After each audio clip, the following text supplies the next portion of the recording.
Okay. I would ask both of you if you want to both touch on it, just what kind of the anticipation is like now, having had a whole week, having seen that game last night.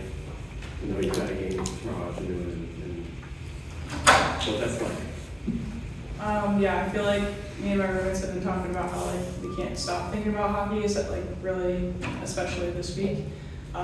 It's really exciting. We look forward to it all week, and then it almost felt like we were playing today because normally you play right after. But it's definitely exciting and kind of chomping at the bit to get at it tomorrow.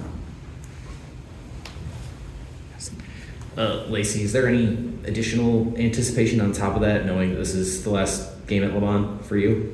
Yeah, I mean, it's the time of year that you want to be here, you want to be at the rink, you want to be playing, you want to have practice on Monday. I know Coach said that right after we finished practicing today, but it's exciting once you get to this time of year. I mean, I'm not really thinking about the end yet because I'm hoping to have 2 more games after this. So obviously it's special whenever we get to play in Le Mans in front of this crowd. It kind of adds to the entire anticipation and being excited. But I know it's 1 game at a time now, so just focus on that. Lacey, last week, did you talk with Casey and Kirsten, if I'm remembering it right, in Saturday's game?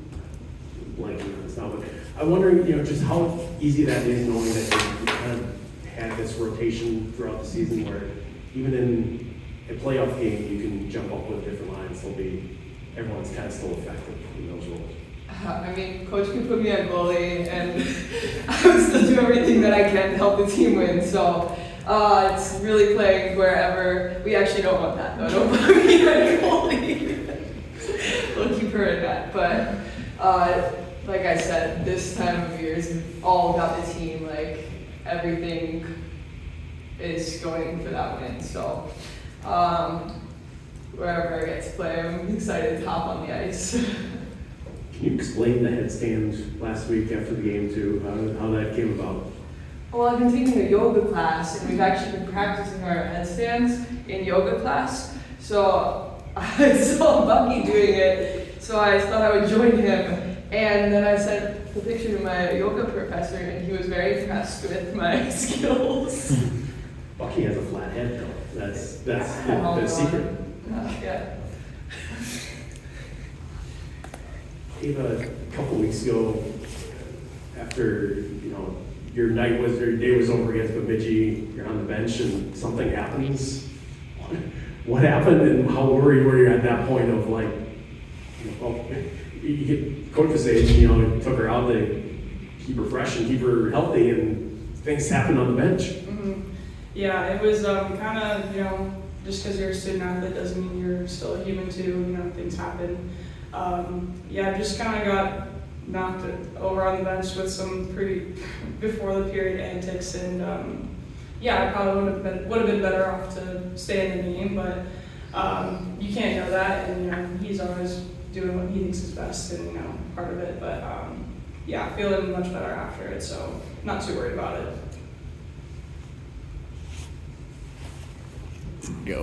For either of you, I mean, you're clearly bringing a lot of levity to this right now. What's keeping you so loose right now going into the next 2 weeks? I mean, it's hockey. We're going to go out there and try our hardest and have a good time doing it, and hopefully just keeping it loose as people who have been here before on this stage before encourages our teammates to do the same. And I think when we're playing loose, we're playing our best hockey. So that's kind of where we want to be at this moment in time. I think also at the end of the day, it's supposed to be fun, and if you're gonna get all tense and play differently in a game that matters probably even more than others per se, I think it sets you up for failure almost if you're gonna change your game plan and act differently than you normally would just because it's a playoff game. I just want to make sure, Lacey, is tomorrow it? Because in theory, wouldn't you technically have another year of eligibility if you wanted it? I mean, I don't know if you've gone down the road yet of all that. If we're we're getting into the technicalities, yes, I do have another year of eligibility, but I think that's a decision that we'll kind of sit down and make after the season is over. I just want to see if that had been a discussion yet, or, okay. Good with the players, right? Yeah. Any more questions for the student athletes? Just like you've been in a few of these.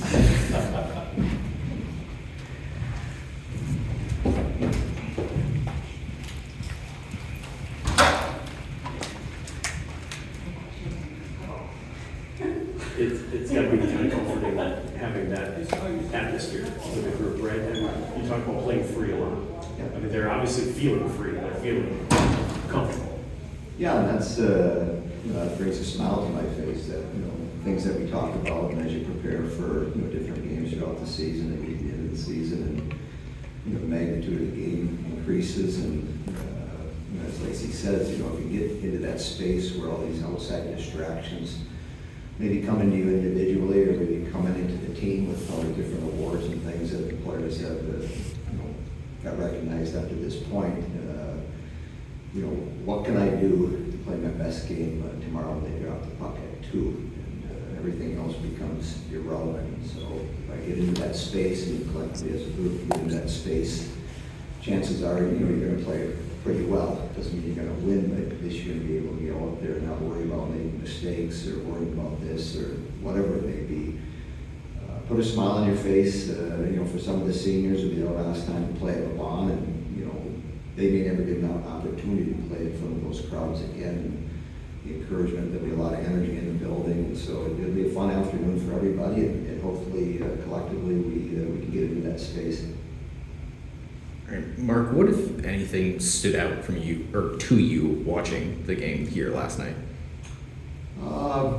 Not much different than we've seen on video. Obviously, when the brackets are brought out, you're looking at two different teams and looking at previous 1 or 2 games and trying to look for tendencies. And as we get into Saturday, we've got 8 teams left, and they're all pretty good, and they're all capable of winning the whole thing. The goalie gets hot for 3 games. Your power play does things in certain games. It's 9 periods of hockey for a couple of teams, and if you're able to play better than that team you're playing against in that particular setting, you have a chance to win it. So everybody's excited. I'm hoping that playing at Levon creates some excitement for us, and some energy that will help us play downhill. With the way that they have a couple of blue liners who can score the way that they do you feel like it gives you something of an advantage knowing, your forwards, your defenders are going up against something like that every day in practice with KK? Yeah, they have some good weapons. They've got some good lines. Their goaltender's playing well, and I'm probably saying the same thing about us. And when we played Minnesota last week, we played Duluth, we played Ohio State. Those conversations you're having.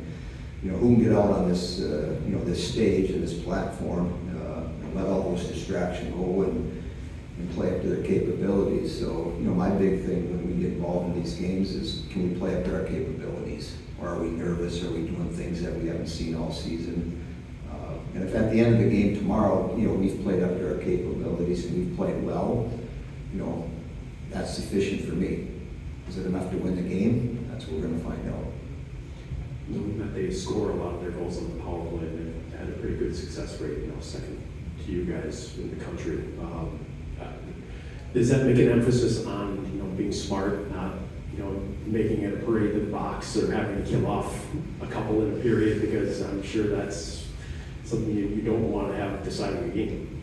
Yeah, it's part of being disciplined. The word is defined in different areas in the game, and that's a big one when you get into the playoffs. You don't want to take any unnecessary penalties. If you end up taking 1, 2, maybe 3, it's a lot easier to manage that number than it is to get into that 5, 6, 7 range where, your rhythm of your game, your line combinations, some kids aren't playing as much as they would if we were playing 5-on-5. So it's a big part of their game, and obviously we saw last night, they make it 1-0, and then, BU takes a penalty that next shift after about 5 seconds, and all of a sudden it's 2-0. So the game, instead of being tight, you're starting to chase it, and it's harder to play those type of games, especially early on, because the other team gets energized and defends well. So again, you got to stay out of the penalty box. We've talked about it. We're not very much of a penalized team in most games, and so that's a big part of it. And if you can, stay out of the penalty box, you take 1 or 2 and you kill those off, then it makes it a little bit more challenging for the other team to maybe score some goals in those 5-on-5 situations. They were able to block a lot of shots.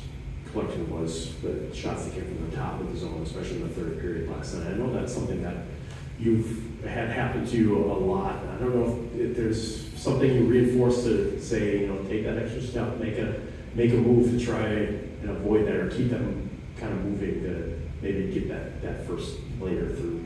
Yeah, if you get it through the first layer, it has a better chance to maybe get to the net. But the way the teams defend now, and you talk to different coaches or former defensemen that have played position, what are they doing?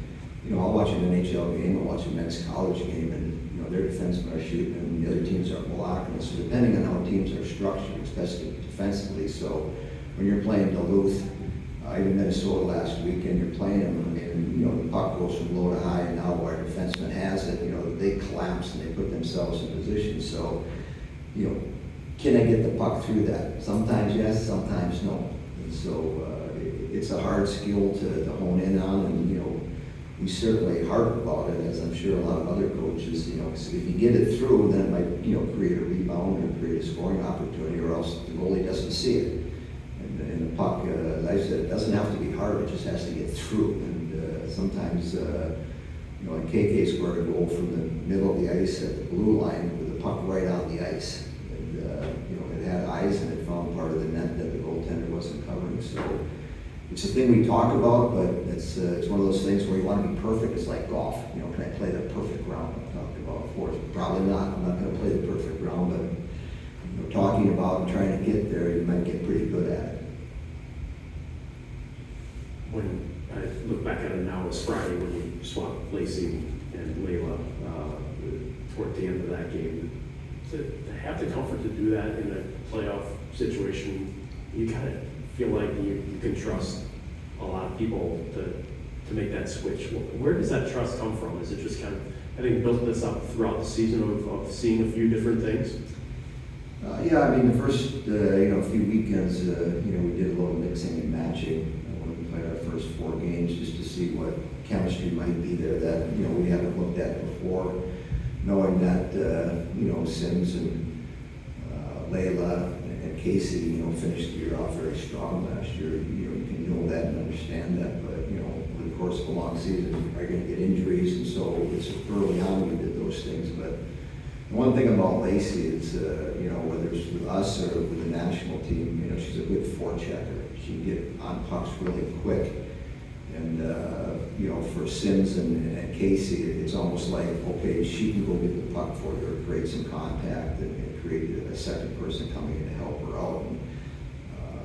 And so you look at different things and who you're playing, who you're going to match up against, and that's another, component that goes into it. And, it'll be no different than tomorrow's game, what we see in the first 8 or 10 minutes or the first period. We might need to adjust something. I don't know. But, it's like you're watching a game and what's working. And so the coaches are no different. It's like, okay, what's working, that's what's not working. And, there were some things that we thought when we played Minnesota that we could do if we moved Lacey up there that would help out. And, what ended up happening was, Layla and Kelly and Cassidy, they had a good game. They played really well, and they've played well before. So you make adjustments on the fly, and like any business, some nights they work really well, and other nights everybody's asking you why you did it, and it didn't look very good.